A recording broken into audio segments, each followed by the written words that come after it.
microbiología, ¿no? Entonces, ya sería por demás preguntarles, porque yo creo que todos tienen un concepto básicamente elemental de lo que es la microbiología, ¿no? Entonces, ¿qué dice? La microbiología es la ciencia que estudia los microorganismos y sus actividades, ¿no? De hecho, estudiamos microorganismos y sus actividades. Este estudio abarca el conocimiento de la morfología, quiere decir que vamos a estudiar la anatomía de las bacterias, ¿no? Su forma. La fisiología, porque estos son seres vivos microscópicos que también cumplen con actividades fisiológicas, y la genética microbiana, ¿no? Entonces, eh, tienen que saber ustedes que los microorganismos son omnipresentes, quiere decir que están en todo sitio, ¿no?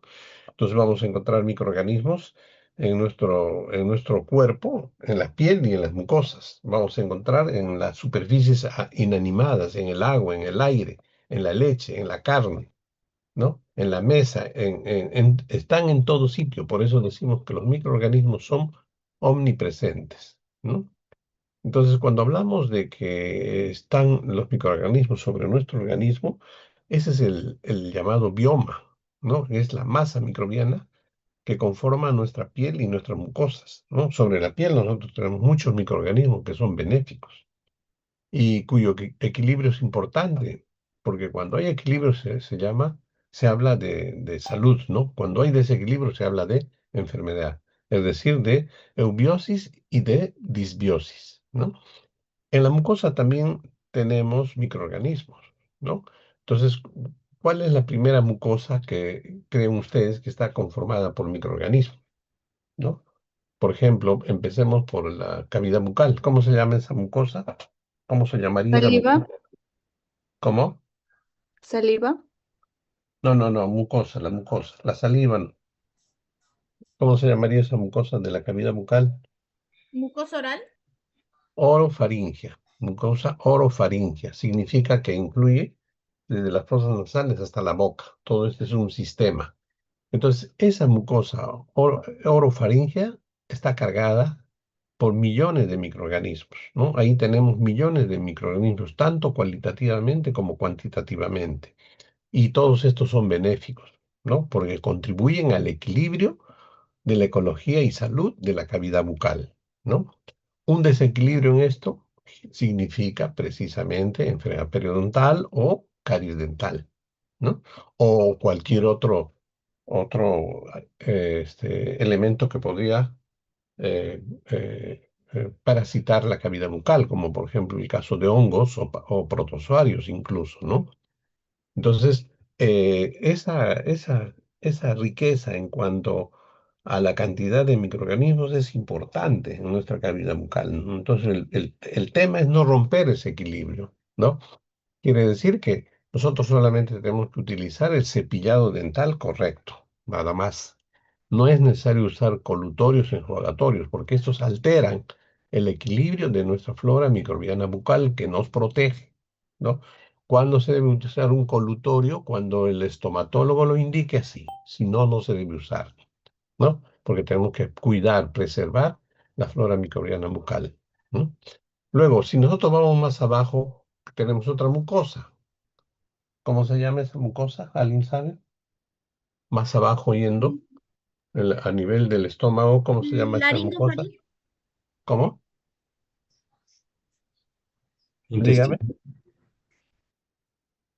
Intestino. ¿Mm? laringofaringe, Eh, esa parte también corresponde a la orofaringia, ya hemos hablado de esa. Más abajo, estamos hablando a nivel del estómago. Esa es la mucosa gastrointestinal. gastrointestinal, correcto, muy bien. Entonces, esa es la siguiente mucosa que tenemos que también tiene microorganismos, ¿no? Entonces, la mucosa gastrointestinal tiene las enterobacterias, que son bacilos gram negativos importantes en cuanto a la salud gastrointestinal, ¿no? Precisamente todos estos microorganismos son parte de los probióticos y que ayudan en la asimilación de los alimentos, ¿no? En la producción de enzimas y a su vez hacen el antagonismo a los patógenos que se podrían instalar, ¿no? ¿Cuál es el patógeno principal tracto gastrointestinal es una bacteria patógena llamada Helicobacter pylori, ¿no? Helicobacter pylori puede causar desde gastritis hasta úlceras y cáncer del estómago, ¿no? Entonces, si nosotros tenemos una flora microbiana pobre a nivel gastrointestinal, fácilmente se va a instalar Helicobacter pylori porque esta se encuentra en las aguas crudas, en las verduras mal esterilizadas, entonces fácilmente nos vamos a contaminar. Pero si yo tengo una flora microbiana intestinal intacta que me defiende, estas hacen antagonismo, se oponen a que los patógenos se instalen, ¿no?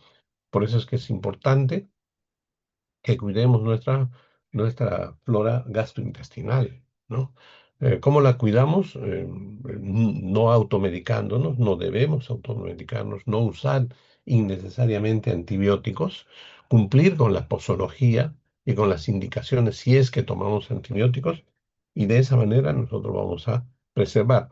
Otra forma también es tener una dieta balanceada, ¿no? Rica en proteínas, carbohidratos, lípidos y fibra, ¿no? Entonces la fibra es importante para los microorganismos que están a nivel gastrointestinal, ¿no? Los probióticos, ¿no? Que nos permite una digestión adecuada, ¿no? Entonces, cuando se rompe ese equilibrio, hay enfermedad. ¿Qué otra mucosa tenemos en forma general? Porque hay varias mucosas, pero estamos hablando de las mucosas generales. ¿Qué otra mucosa tenemos? Más abajo, Genital. la mucosa urogenital, porque no solamente es genital, ¿no? Los genitales también cumplen con la función de la excreción de la orina, ¿no? Entonces, la mucosa urogenital también es muy rica en cuanto a la presencia de microorganismos benéficos, ¿no? En el caso del sexo masculino, solamente hay microorganismos benéficos en la uretra anterior, más no en la uretra media ni posterior. Esa debe ser estéril, ¿no? Cuando nosotros encontramos en una uretra media o posterior microorganismos es porque ha habido una invasión de un patógeno por transmisión sexual, ¿no? Entonces, repito, la uretra sí tiene microorganismos, pero solo en la uretra anterior. La uretra media y posterior deben ser estériles. ¿M? Luego, en el canal vaginal, ese sí es mucho más rico en cuanto a microorganismos, porque es una mucosa muy activa, muy viva, ¿no? Entonces, la mucosa genital femenina tiene gran cantidad de microorganismos, desde bacterias, virus, hongos, pero que esos están controlados y que son benéficos y que también le hacen el antagonismo a los patógenos, ¿no? Entonces, por ejemplo, una flora microbiana vaginal pobre, ¿no? Que no tiene buena cantidad de bacilos de Doderle, que son los lactobacilos gram positivos, ¿no? Va a permitir que se reproduzcan en exceso hongos, entonces va a haber un descenso purulento, maloliente, ¿no? Entonces, no romper el equilibrio. Muchas veces se rompe el equilibrio por el uso y abuso de anticonceptivos locales, por diabetes, por estrés, por infecciones urinarias, transmisión sexual, en fin, hay muchos factores, ¿no? O la higiene íntima invasiva. La higiene íntima tiene que ser superficial tanto para varones como mujeres. Solamente se debe usar de agua y jabón de tocador corriente, no estancada. Agua estancada no, ni para hombre ni para mujer, ¿no? De modo que se hace una limpieza profusa externa, ¿no? Antes se hacía una higiene íntima interna y eso conducía a infección, ¿no? Por eso que no dañar nuestra flora microbiana es normal. Bien, entonces, como podemos ver, como verán ustedes, la flora microbiana es muy importante para nuestra salud, ¿no? Entonces dice, además, este concepto, además estudia las relaciones entre poblaciones de microorganismos, relaciones con el medio ambiente y con el hombre. Los microorganismos en los nichos ecológicos viven interactuando entre poblaciones de microorganismos. Quiere decir que interactúan el microorganismo A con el microorganismo B. Y muchas veces la unión de estos dos no favorece a un tercer grupo, ¿no? O cuando, o cuando los microorganismos viven en relaciones equilibradas con el medio ambiente, ¿no? Entonces, cuando se rompe ese equilibrio, ¿no? Tenemos ambientes contaminados, pueden ser el suelo, el agua, incluso el aire puede estar contaminado, ¿no? Cuando se rompe ese equilibrio.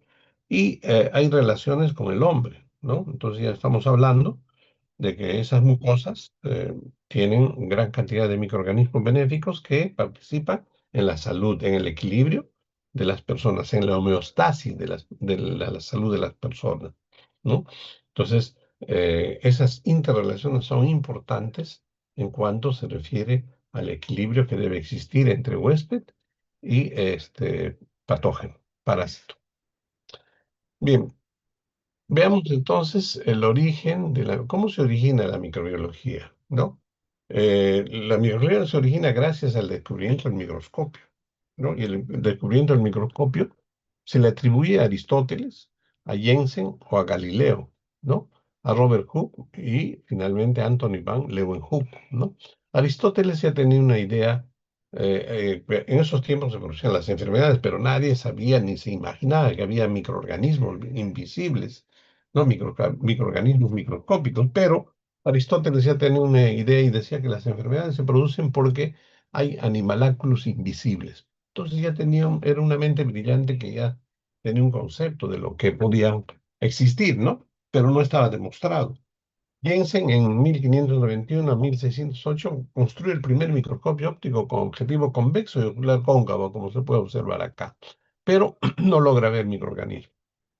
Galileo Galilei en 1564 a 1662 también hace un uso científico de lentes para hacer observaciones astronómicas, pero eso para ver el espacio. ¿M? Pero eran ensayos ya que tendían al descubrimiento del microscopio. Luego tenemos a Robert Hooke entre 1635 y 1703, que estaba realizando unos cortes de corcho y el corcho provenía de plantas, de vegetales, ¿no? Entonces descubre que el corcho estaba conformado por celdas, ¿no? Celdas muy regulares, todas parecidas, ¿no? Entonces luego hace un corte de cebolla, igual ve las celdas, ¿no? De igual manera, observa algunos tejidos y también ve esas celdas, pero con otra característica. Al final, él lanza la teoría celular, por eso que se le llama padre de la teoría celular, ¿no? ¿Y qué cosa dice la teoría celular? Que todos los seres vivos, ¿no? Están constituidos por una unidad morfológica y fisiológica por excelencia llamada célula, ¿no? Es así como se descubre la célula. Robert Hooke es el que descubrió la célula a partir de cortes que hacía con un bisturí y los observaba con una lupa de aumento. Simplemente tenía una lupa y ahí vio las celdas y de ahí viene el nombre de célula. Y luego él se da cuenta que tanto animales y vegetales están conformados por esa unidad fundamental, morfológica y fisiológica que se llama célula. Por eso que se le considera padre de la teoría celular. ¿M? ¿Hasta allá había visto microorganismos? Tampoco, todavía no. Hasta que Anthony van Leeuwenhoek en 1632 a 1723 logra construir un microscopio de hasta 300 veces de aumento, como se puede ver ahí en la figura. 300 veces de aumento y por primera vez observa microorganismos de la cavidad bucal y del suelo, ¿no? Y los dibuja, ¿no? Entonces, ¿cuándo fue esto? En 1632 a 1723. Y por este hallazgo a Antonio Leeuwenhoek se le considera padre de la microbiología e histología, porque no solamente observó microorganismos, sino los dibujaba, dibujó los cocos, los bacilos, los espirilos de la cavidad bucal, incluso los pudo observar este movimiento y reportó sus hallazgos a la Real Sociedad Británica de los Científicos, porque él simplemente era un pulidor de lentes, un artesano, él no era un científico, pero sus hallazgos los reporta la Real Sociedad Británica donde lo tildan de loco, pues porque dicen ¿no? Que vamos a tener unos animaláculos en la cavidad bucal. Pero él sigue haciendo sus descubrimientos y descubre los glóbulos rojos, las estriaciones de las fibras musculares, descubre los espermatozoides, los glóbulos blancos, en fin, por eso es que se le considera el padre de la microbiología y histología. ¿Él observó microorganismos? Sí. ¿Él sabía que eso causaba enfermedad? No, ¿no? Hasta que acá tenemos una controversia acerca de la generación espontánea, ¿no? ¿Qué cosa dice la generación espontánea? La vida, antes de los antiguos pensaban de esta manera, ¿no? Decían que la vida se origina a partir de materia orgánica por simple espontaneidad. Quiere decir que la basura generaba ratones, la carne podrida generaba moscas, ¿no? Entonces, ellos decían que ese era el origen de la vida. ¿Y quién es el padre de esa teoría? Aristóteles. ¿Y quién puso fin a esa teoría absurda? Luis Pasteur. Una polémica que duró 200 años, ¿no? Pero Luis Pasteur puso fin a esa teoría absurda de que la materia orgánica inerte generaba vida, ¿no? Entonces Pasteur demostró que los seres vivos provienen de un antecesor común. Luego tenemos el papel de los microorganismos en las enfermedades. Hablando nuevamente de Pasteur. Pasteur era una mente brillante, era un científico francés, es biólogo, médico, filósofo, ¿no? Entonces, Pasteur vivió entre 1822 y 1895 y representó a la escuela francesa. ¿Cuáles fueron los aportes de Pasteur? Pasteur descubrió los microorganismos fermentadores, ¿no? Descubrió que ciertas bacterias y levaduras de hongos podían fermentar los mostos, ¿no? Y es lo mismo que ustedes hace poquito ha sido la cachina, la vendimia acá en Ica, ¿no? La vendimia es un proceso fermentativo, ¿no? Y la fermentación se realiza en condiciones de anaerobiosis, o sea, en ausencia de oxígeno, ¿no? ¿Y quién es el agente de las fermentaciones? En el caso de la cachina, la levadura. Ya, estas levaduras son hongos unicelulares, ¿no? ¿Qué es lo que hacen? ¿No? Utilizan el mosto, la fructuosa, la sacarosa, la glucosa del mosto de la uva y lo transforman en radical OH, o sea, alcohol y gas de CO2, ¿no? Esa es la fermentación. También hay bacterias que pueden realizar estos procesos fermentadores, ¿no?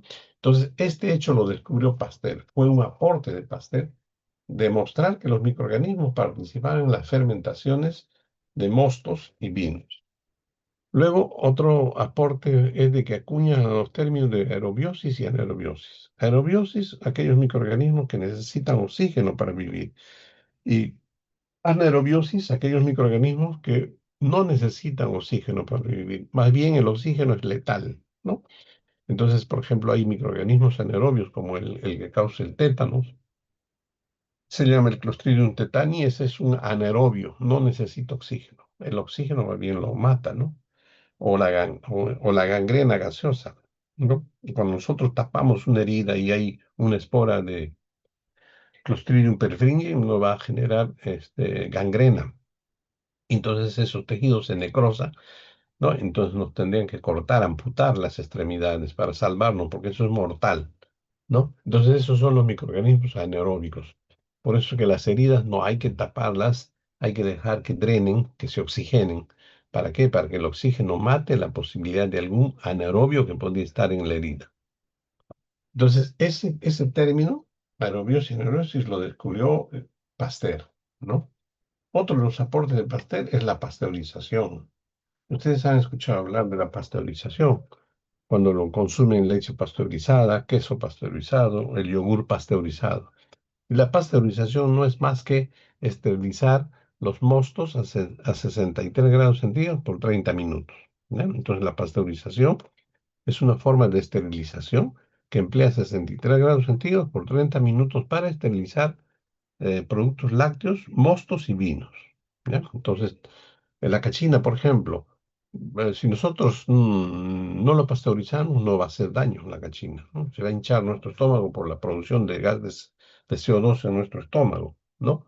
Pero acá en Ica pasteurizan la cachina, no. Lo que hacen es colarlo, van pasando de un envase a otro hasta no tener ese conchito, ese cultivo de levaduras, ¿no? Pero las técnicas modernas ya pasteurizan, ¿no? Es decir, mi cachina yo la podía someter a 60 grados o 30 minutos y está estéril. Y las leches también no se deben hervir porque se perjudican las propiedades organolépticas, quiere decir sabor, olor, color, ¿no? Y las propiedades proteicas y vitamínicas, ¿no? Se rompen, se desnaturalizan. ¿no? Por lo tanto, la leche solamente debe ser pasteurizada, 63 grados centígrados por 30 minutos. De esa manera mato patógenos, pero preservo sus propiedades organolépticas, proteicas y vitamínicas de la leche, del queso y del yogur. ¿Está claro? ¿Entendieron? ¿Alguna pregunta?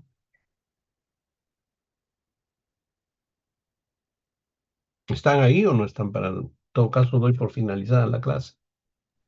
Todo claro, todo doctor. Claro. Ok, bien, seguimos. Pasteur también descubrió el protozoario que estaba parasitando al gusano de seda. En esos tiempos, hablamos de 1800 y tantos, la industria de la seda era importante. Entonces, esa tela, la tela más fina, la seda, se obtiene de los gusanos de seda, pero estos gusanos de seda se enfermaron. Entonces, estaban enfermos porque habían sido parasitados por un protozoario llamado Nosema bombycis. Lo descubrió esto Pasteur y puso punto final a esta epidemia. Luego también descubrió el agente etiológico del carbunco. El carbunco es una enfermedad del ganado vacuno, pero que puede llegar al hombre y está causada por el Bacillus anthracis. Esta es una bacteria sumamente agresiva. El Bacillus anthracis es mortal, ¿no? Incluso se puede usar en la guerra bacteriológica y fácilmente con esta bacteria se pueden matar millones de personas, pero está prohibido por convenciones internacionales del uso de estas bacterias en la guerra, ¿no? En la guerra está prohibido el uso de los químicos y las bacterias, por eso se prohíbe la guerra química y la guerra bacteriológica porque son terribles. Y uno de esta bacteria es el anthrax, que se puede utilizar en la guerra bacteriológica. Por otro lado, tenemos a Koch de la escuela alemana, 1843 a 1910, y él también es un científico, igual es un biólogo, un fisiólogo y filósofo de la escuela alemana, y sus aportes son los siguientes. Realizó los primeros cultivos de microorganismos, es decir, pudo cultivar microorganismos, porque hasta esa época no se podía cultivar microorganismos, ¿no? Pero Koch logra cultivar los primeros microorganismos, ¿no? Y hace cultivos puros de bacterias.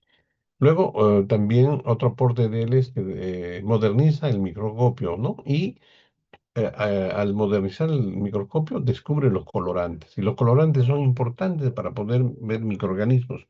Nosotros en la práctica vamos a utilizar colorantes para poder ver bacterias, ¿no? Sin la presencia de colorantes no se pueden observar las bacterias, porque las bacterias son muy pequeñas, miden de 1 a 2 micras, ¿no? Una micra es la milésima parte del milímetro, ¿no? Por eso es que necesariamente tenemos que utilizar microscopios potentes y colorantes. Otro aporte de Koch fue que también, igual que Pasteur, descubrió el Bacillus anthracis como agente del anthrax o del carbunco y lo expresó mediante fotografías, ¿no? Y acá tenemos, es así más o menos el Bacillus anthracis, son bacillus esporulados cortos en cadena, como raquetas de tenis, ¿no? Luego también descubrió el bacilo de Koch, o llamado Mycobacterium tuberculoso. Acá tenemos la figura son bacilos irregulares de color rojo. Esos son los bacilos de Koch. Y los bacilos de Koch son los agentes etiológicos de la tuberculosis pulmonar, ¿eh? Entonces, por eso que se habla de bacilo de Koch, es el Mycobacterium tuberculoso que causa la tuberculosis, ¿no? Y también otros aportes de Koch descubrió los postulados de Koch, ¿no? Entonces, quiere decir de que para poder nosotros demostrar una enfermedad tenemos que cumplir con los cuatro postulados de Koch, ¿no? Si yo necesito demostrar que he descubierto un nuevo agente etiológico, tengo que cumplir con los postulados de Koch, ¿no? Entonces, como tarea grupal, primera tarea grupal, me averigua solamente en una hojita, me escribe los postulados de Koch, ¿no? Por grupos, no es personal. Ya quiere decir que me entregan solamente 4 hojas, ¿ya? Con los postulados de Koch. Ponen integrantes y su respuesta. Postulados de Koch, primer postulado, segundo, tercero. Averigüen, ¿ya? Tarea, ¿me entendieron? Sí, doctor. Ya, esa es la primera tarea. Bien, vamos a seguir viendo. El control de enfermedades infecciosas, asepsia, quimioterapia y antibioterapia. ¿Cómo se han descubierto todos estos aspectos? En la antigüedad no se tenía ninguna consideración con la asepsia, ¿ya? Es decir, los médicos operaban sin considerar la higiene, la asepsia. No se tenía concepto de asepsia, ¿no? Hasta que Lister, miren, 1827 hasta 1912, bastante entrado del siglo XX, ¿no? Recién se le toma importancia a la asepsia, gracias a Lister, ¿no? Porque, ¿qué sucede? Las salas de operación se manchaban de sangre y simplemente se le pasaba un trapo y nada más, ¿no? Entonces, ahí, por ejemplo, se produjo en Europa una fiebre puerperal. Quiere decir que era una fiebre mortal de las parturientas, ¿no? Una mujer daba luz y moría, y después la otra, y casi la mayoría moría dando luz. ¿Y por qué? Porque los mismos médicos parteros que atendían un parto se manchaban con sangre, simplemente se limpiaban un poco y atendían a otra paciente. Entonces estaban llevando el germen de una paciente a otra paciente. Y así los mismos médicos eran los que vehiculizaban el patógeno. ¿Por qué? Porque no había concepto de asepsia. Hasta que Lister observa esto y él dice, no, acá hay algo mal. Tenemos que desinfectar y utiliza fenol y o bicloruro de mercurio. Entonces va a fumigar las mesas de trabajo, las mesas quirúrgicas, los coches de curación y los ambientes de las salas quirúrgicas con fenol y bicloruro de mercurio. De esa manera se empieza a controlar la mortandad en varias epidemias, ¿no? Gracias al concepto de asepsia, ¿no? Porque imagínense solamente bueno, yo me mancho con sangre, me limpio un paño y paso a atender a otro. Estoy llevando. Eso no es suficiente para eliminar los microorganismos patógenos, ¿no? Entonces, acá ya se usa por primera vez un químico que logra controlar y matar a los microorganismos. Luego tenemos a Ehrlich, ¿no? Entonces, Ehrlich, por ejemplo, es el que descubre el primer quimioterápico. No estamos hablando de antibiótico, estamos hablando de quimioterápico. ¿Qué es lo que sucedía en 1854-1919 en Europa? Había una epidemia de sífilis, ¿no? Entonces, los pacientes que contraían la sífilis estaban condenados a la muerte, ¿no? Pasaban el segundo, tercero y si llegaban al cuarto periodo ya estaban muertos, ¿no? Entonces, la epidemia de sífilis empezó a pasar mucha gente y la sífilis está causada por una bacteria llamada Treponema pallidum, ¿no? Entonces Ehrlich, que es una mente brillante, también él dice, debe haber unas balas mágicas para matar solamente al microorganismo, pero no dañar al cuerpo humano, ¿no? Entonces, él empieza a preparar unas fórmulas a los que le llama compuestos, ¿no? Entonces prepara un compuesto y fracasa. Prepara dos compuestos, tres compuestos, 10 compuestos, 100 compuestos, sigue fracasando, ¿no? Preparan 300, 400, 500, pasado ya más de años, varios años, y él no se sabe, porque así son los científicos, perseverantes. Hace 500 ensayos, 600 ensayos fracasa, pero él no se da a vencer y sigue preparando compuestos 603, 604, 605 y llega al compuesto 606. Y el compuesto 606 da bingo, quiere decir que ese era el quimioterápico que podía matar a esta bacteria, al Treponema pallidum que causaba sífilis, al que le denomina Salvarsan. Y con esto Europa se libera, se empieza a usar el primer quimioterápico para controlar una epidemia, en este caso de transmisión sexual, que es la sífilis, ¿no? Entonces es un héroe. Ehrlich revolucionó la medicina, primer quimioterápico. Después ya se empezaron a hacer pruebas, ¿no? Entonces estos quimioterápicos pues, tienen la cualidad de destruir al agente etiológico, pero preservar las células, porque también hay tóxicos que podían matar no solamente al patógeno, sino también a las bacterias benéficas y destruir a nuestras células, ¿no? Entonces, los quimioterápicos tienen la capacidad para eliminar los patógenos y para eliminar las células neoplásicas, ¿no? Es decir, los tumores malignos también se controlan con quimioterápicos. Por eso es que las personas que tienen cáncer generalmente se someten a una quimioterapia, ¿ya? Que es diferente a lo que es antibiótico. Entonces, los quimioterápicos se obtienen por síntesis química, por unas fórmulas químicas, ¿ya? Entonces, ¿para qué sirven? Para controlar a los patógenos y para eliminar a las células malignas, a las células oncológicas, cancerígenas. Luego tenemos también otro señor Domack, en 1932, descubre otro quimioterápico que se llama rojo de prontosilo, que en nuestro organismo se convierte en una sulfonamida, ¿no? Y esta sulfonamida es un antibacteriano de amplio espectro frente a neumococos hemolíticos, a los que generaban la neumonía, ¿no? Y aquí tenemos el antibiótico, para que ustedes vean la diferencia entre lo que es quimioterápico y antibiótico, gracias a Fleming, ¿no? Fleming, de igual manera, descubrió de casualidad, este es Fleming, 1929 descubre el primer antibiótico, que es la penicilina, ¿no?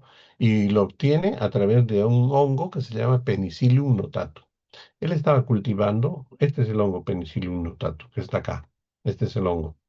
Entonces, él estaba cultivando acá en su placa Petri bacterias de Staphylococcus aureus, se cansó de observarlos, se fue de vacaciones y cuando regresó observó que su cultivo se había contaminado con estos hongos. Pero ¿qué cosa observó? Que alrededor del hongo no crecían los estafilococos, ninguno. Entonces empezó a investigar y descubrió el primer antibiótico. ¿Qué cosa es un antibiótico? Es una sustancia química que produce un ser vivo, o sea, un microorganismo, y mata a otro ser vivo, a otro microorganismo. Ese es el antibiótico. O sea, se obtiene de síntesis biológica. En cambio, el quimioterápico se obtiene por síntesis química, fórmulas, ¿ya? El quimioterápico sirve para matar patógenos y células neoplásicas, pero el antibiótico solamente es para eliminar o matar o controlar a los patógenos, nada más. No es para células cancerígenas. ¿Ya?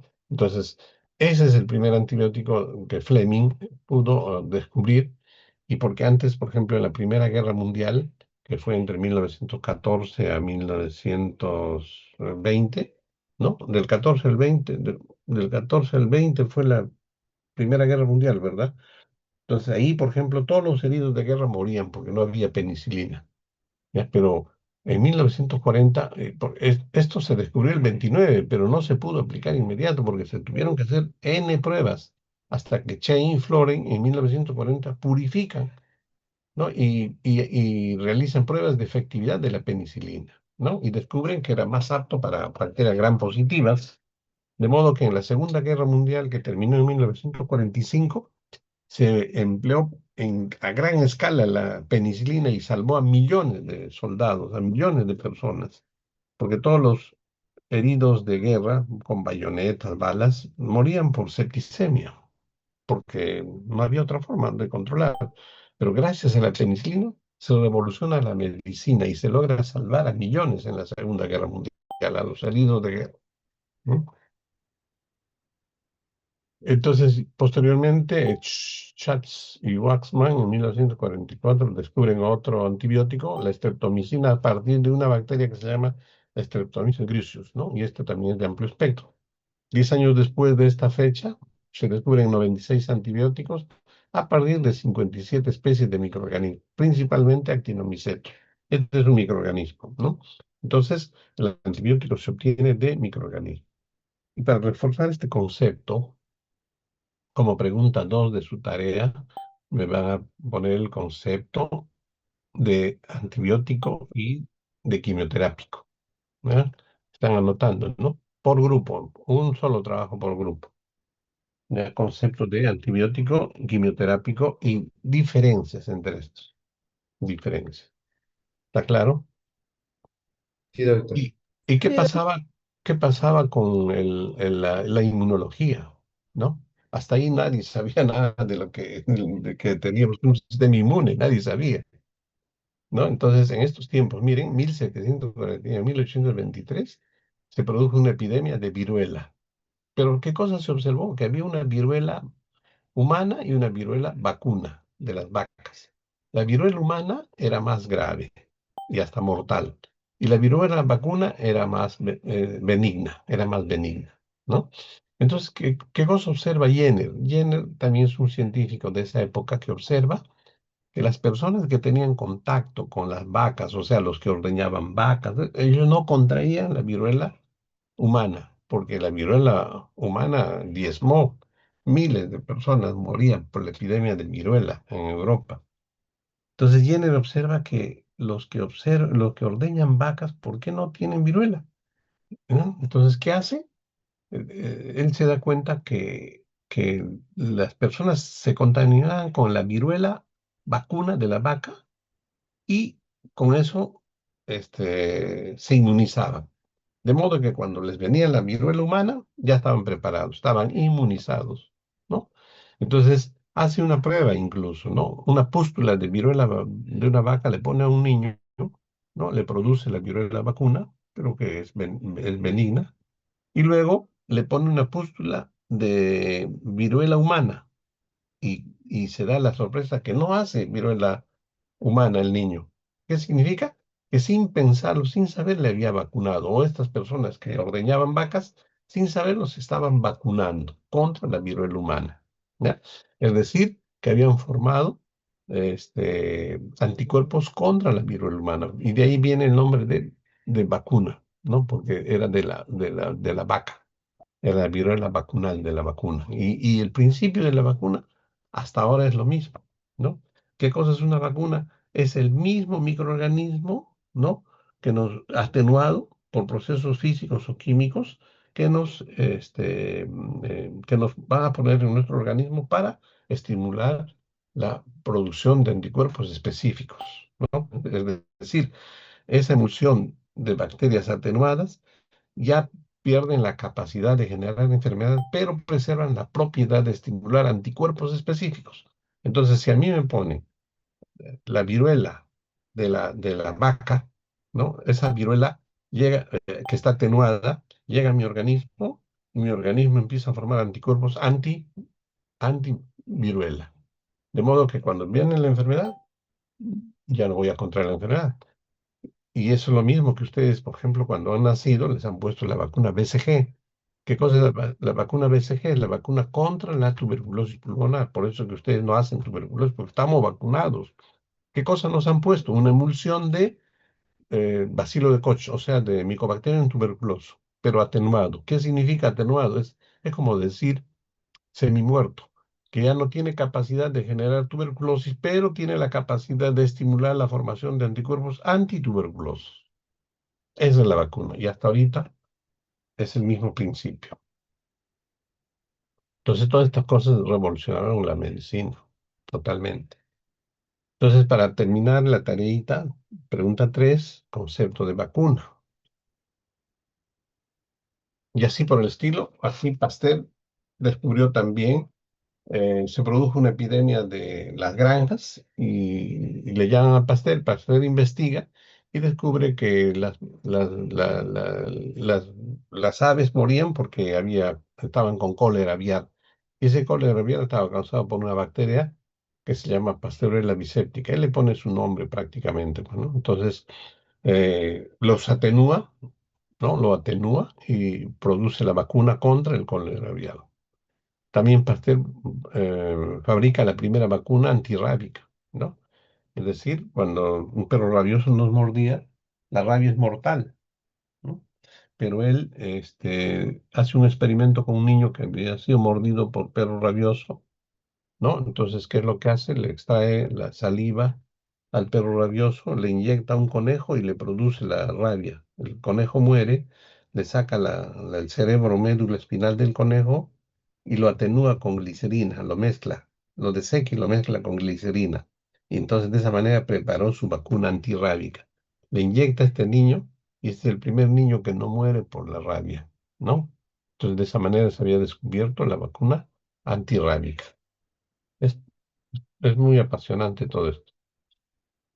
Igual acá Pasteur también logra la preparación de vacunas contra el Bacillus anthracis y finalmente en 1892 un ruso Ivanovsky descubre por primera vez la presencia de un virus, el BMT, virus del mosaico del tabaco, ¿no? Que genera enfermedad en plantas, ¿no? Entonces ahí por primera vez se ve que los virus también pueden generar enfermedades en los seres vivos y aquí solamente a nivel de plantas.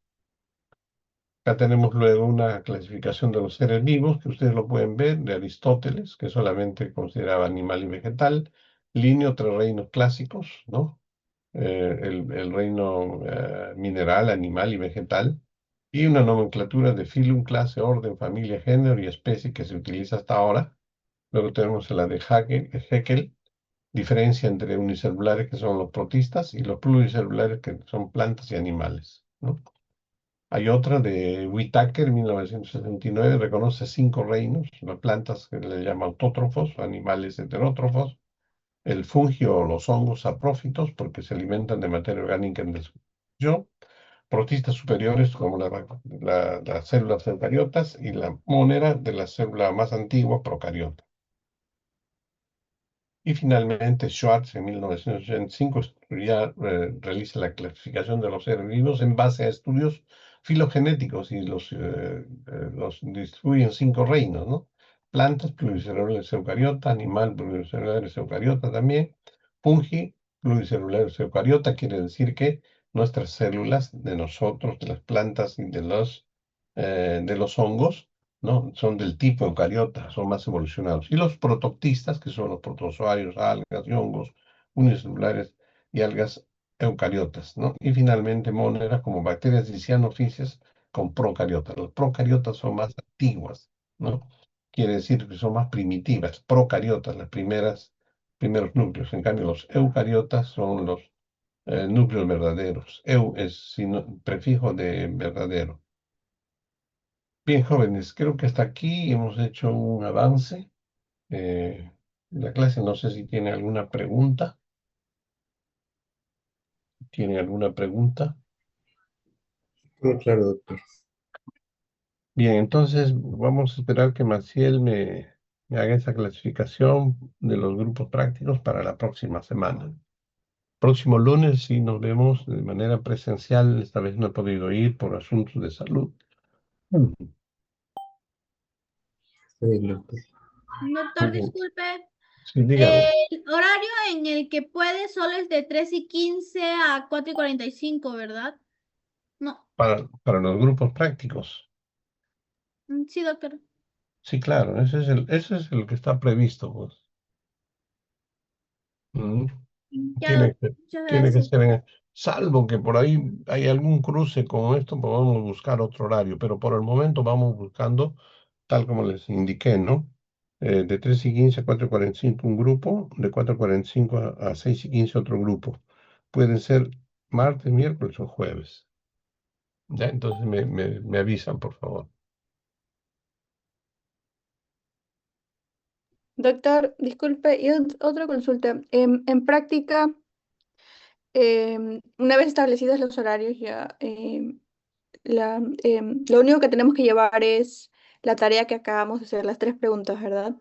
Sí, O para hay- la próxima semana. Para la próxima semana. y para esta, disculpe, o no ¿Para qué? tendré. Para esta semana. No, esta semana no, como les digo, no va a haber prácticas. Ah, ella está bien, doctor. Es Muchas para la gracias. otra semana. ¿Ya? Doctor, disculpe, las diapositivas ya lo subió. No es que Recién. todavía no hay plataforma, no han subido el curso a la plataforma. Cuando el Ah, curso lo suba a bien. la plataforma, voy a subir ahí semanalmente todas las diapositivas. Ya, doctor, ¿Ya? está bien. O si no, no podría ir pasándoselo a mi compañera Maciel. Sí, claro, sí, sí, sí, le voy a Por favor. pasar por WhatsApp a Maciel para Ya, que ella doctor. les pueda repartir a ustedes. Para la práctica tienen que venir con su mandil, no chaqueta, su mandil o bata blanca, ¿ya? Mandil, bata blanca y guantes. Si gustan pueden traer mascarilla, pero si se trabaja con normas de bioseguridad no hay problema, ¿ya? Pero lo que sí es obligatorio, el mandil, ¿ya? También tiene que tener su mechero de ron y plumón de tinta indeleble. Entonces, esas cosas, por favor. Fósforo, su mechero, por grupo, no por cada alumno. Si un grupo tiene ya un mechero, un fósforo ¿ya? Suficiente. Y su marcador de tinta indeleble, eso es para una sola unidad para todo el grupo, ¿ya? Pero el mandil sí es personal. Mandil y si gustan unos guantes. Esta semana entonces no tenemos práctica, sino la otra semana. Próximo lunes nos vemos en el aula. Está bien, doctor. Buenas noches. Buenas noches, cuídense. Buenas noches.